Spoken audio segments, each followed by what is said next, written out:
നല്ല simple and elegant ആയിട്ടുള്ള set മുണ്ടാണ് കേട്ടോ. നമ്മൾ ഫസ്റ്റ് തന്നെ പറഞ്ഞേക്കാം 3 കളർ ഷെയ്ഡ്സിലാണ് ഈ സെറ്റ് മുണ്ട് അവൈലബിൾ ആക്കിയിരിക്കുന്നത്.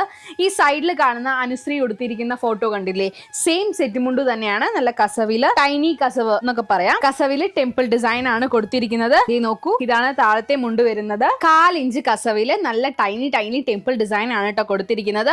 ഫസ്റ്റ് കളർ ഷെയ്ഡ് വരുന്നത് ടീൽ ബ്ലൂ ആണ്. 3 ഷെയ്ഡ്സിലാണ് ഇപ്പൊ കറന്റ്ലി അവൈലബിൾ ആക്കിയിരിക്കുന്നത്. കൂടുതൽ ഷെയ്ഡ്സിൽ നമ്മൾ അവൈലബിൾ ആക്കുന്നതായിരിക്കും. അപ്പൊ സൈറ്റ് ജസ്റ്റ് ഒന്ന് ചെക്ക് ഔട്ട് ചെയ്താൽ മാത്രം മതി. സെക്കൻഡ് കളർ ഷെയ്ഡ് വരുന്നത് ബ്രിക്ക് റെഡ് ആണ്. സെയിം പാറ്റേണിൽ തന്നെയാണ് കേട്ടോ വരുന്നത്. ബോട്ടം പോർഷനിലാണെങ്കിലും കസവിന് ചേർന്നിട്ട് ടെമ്പിൾ ഡിസൈൻ കൊടുത്തിട്ടുണ്ട്. അതേപോലെ കസവിന് ചേർന്നിട്ടും ടെമ്പിൾ ഡിസൈൻ കൊടുത്തിട്ടുണ്ട് കേട്ടോ. ഈ സെറ്റ് മുണ്ട് ഇപ്പൊ കുറച്ച് അടുത്ത കാലങ്ങളായിട്ട് കുറച്ച് നല്ല എൻക്വയറി വരുന്ന ഒരു പ്രൊഡക്റ്റ് ആണ്. തേർഡ് കളർ ഷെയ്ഡ് വരുന്നത് നല്ല കോഫി ഷെയ്ഡിലാണ് വരുന്നത്. സെയിം പാറ്റേൺ തന്നെയാണ്, സെയിം ഡിസൈൻ എല്ലാം സെയിം തന്നെയാണ്. ഈ സെറ്റ് മുണ്ടയുടെ ലെങ്ത് വരുന്നത് 2x2.8 മീറ്റർ ലെങ്ത് ആണ്. അപ്പൊ നല്ല ലെങ്ത് ആയിട്ട് എക്സ്ട്രാ ലെങ്തോട് കൂടിയുള്ള സെറ്റ് മുണ്ടുമാണ്. നല്ല പ്യോർ കോട്ടണിൽ നെയ്തെടുത്തിരിക്കുന്ന സെറ്റ് മുണ്ടുമാണ് കേട്ടോ. സിമ്പിൾ ആൻഡ് എലഗന്റ് ലുക്ക് തരുന്ന ഒരു സെറ്റ് മുണ്ടുമാണ്. ഈ സെറ്റ് മുണ്ട് നിങ്ങൾക്ക് പർച്ചേസ് ചെയ്യണമെങ്കിൽ haradi.com വിസിറ്റ് ചെയ്യുക. അതിൽ എന്തെങ്കിലും ബുദ്ധിമുട്ട് എന്തെങ്കിലും ഉണ്ടെങ്കിൽ നിങ്ങൾ താഴെ കാണുന്ന വാട്സ്ആപ്പ് നമ്പർ ജസ്റ്റ് ഒന്ന് കോൺടാക്ട് ചെയ്താൽ മതി. പർച്ചേസ് ചെയ്യാൻ വേണ്ടിയിട്ട് COD ഫ്രീ ഷിപ്പിംഗ് അവൈലബിൾ ആണ് കേട്ടോ.